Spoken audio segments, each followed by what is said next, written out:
Good morning. I'm Harley Schlanger from the LaRouche Organization with your daily video update for September 6th, 2023. We're now at a point where I think it's fair to say the world is being shaped by the battle between the BRICS and the Brits.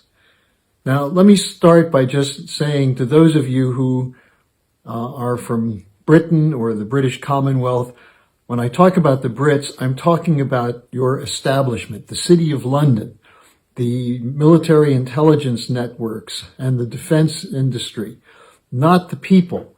The people in the British Empire, or the British Commonwealth, I should say, are the victims of this policy also.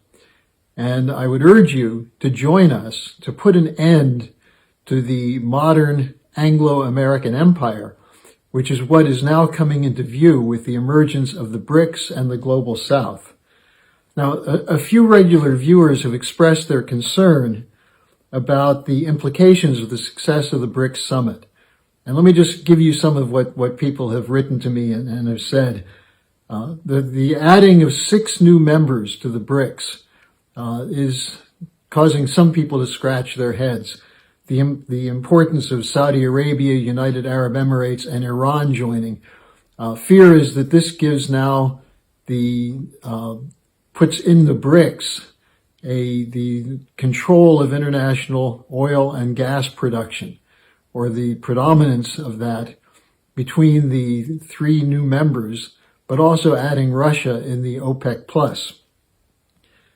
The concentration of oil and gas is only a problem if the West continues to follow the lead of Germany, of shutting down the use of fossil fuel and nuclear power and relying only on inefficient and expensive green energy transition. So this shouldn't be a problem for anyone. There's the fear of a communist plot led by China to take over the world.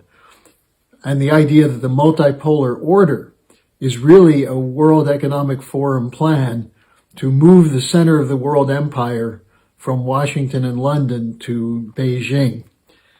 Now, the others are worried that the end of the petrodollar financial system will mean the loss of value of all dollar assets, including pensions, savings, and real estate. Well, here's a newsflash. That's already happening due to inflation based on the wrong-headed policies of the central banks, which have decided to pump liquidity into the system to protect against the collapse of their incredible debt bubble, which is the real problem. And the problem there is that there's not enough production to sustain the debt and the new debt that's coming in from the money printing. So your real concerns should be that the oligarchy is launching wars to protect the unipolar order, that they're proceeding with a green policy of deindustrialization, and that their goal is a dramatic reduction of world population through Malthusian policy. Get rid of the useless eaters. This is part of what's underway with the consolidation of a global banker's dictatorship. Now, instead of capitulating to fear, join us to assure there'll be a successful transition to a new development architecture that benefits all of mankind. And it's based on the principle of physical economy, especially as developed by Lyndon LaRouche with his conception of the American system of physical economy. And along with that goes the idea of the Peace of Westphalia, that you recognize the sovereign rights of all nations. There should be no foreign interference in governments and against nations. And instead, there should be a commitment to sharing the benefits of advances in science and technology to increase the global wealth production, so that instead of a no-growth policy which leads to geopolitical confrontation, you have a commitment to what the Chinese call win-win, mutual benefit from expanding the overall global economic pie. Now, this is a busy week ahead in this confrontation, the BRICS versus the Brits.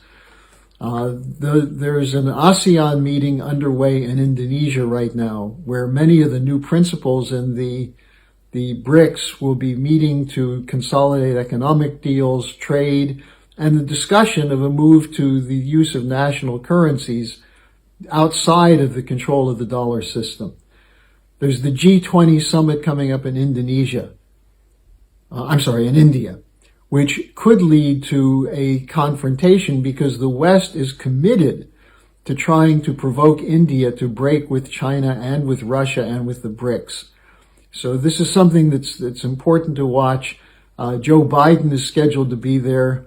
We'll see whether he stumbles around and causes some trouble. But as President Putin has said, the shift to a new multipolar system is unstoppable.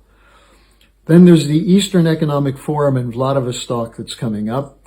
And then possibly most important of all in terms of shaping the discussion for the agenda will be the Schiller Institute conference on September 9th, an online conference, and I'll cover some of that in just a moment.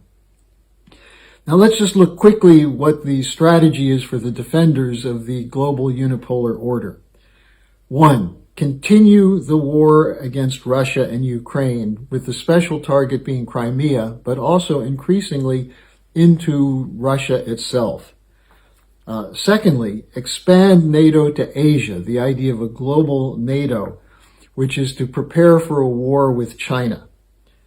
Then 3, regime change. And right now the focus of this is on the West African governments, which have recently kicked out the colonial-linked governments that have been looting the country and are moving toward a commitment to economic sovereignty. We'll see whether the French have their way in carrying out a counteroffensive against these coups. And then 4th, the use of censorship to keep Western populations fearful, so they'll passively accept the spread of a global banker and corporate dictatorship. This is an Orwellian ministry of truth, and many of you I know have seen this, whether it's YouTube, whether it's various other social media that suppress any discussion that goes outside of the narrative that's acceptable to the global financial oligarchy. Now, our goal, that is the Schiller Institute goal and the LaRouche Organization, is to change the thinking of populations in the West from pessimistic complacency or angry submission to the joyful challenge of building a world of cooperation that benefits all mankind.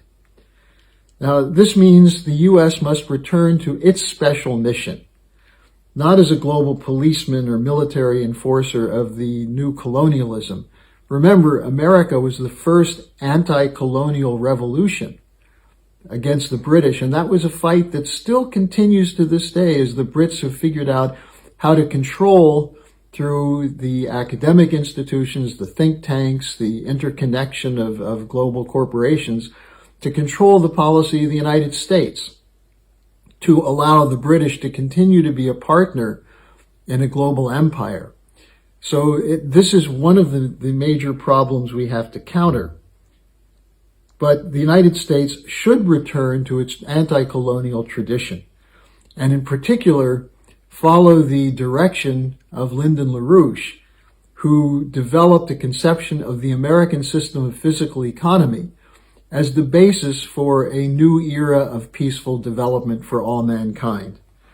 For Europe, it means you have to give up the role of being a junior partner in the Anglo-American Empire and return to the best tradition of Europe, exemplified by the Golden Renaissance, which led to tremendous advances for all civilization.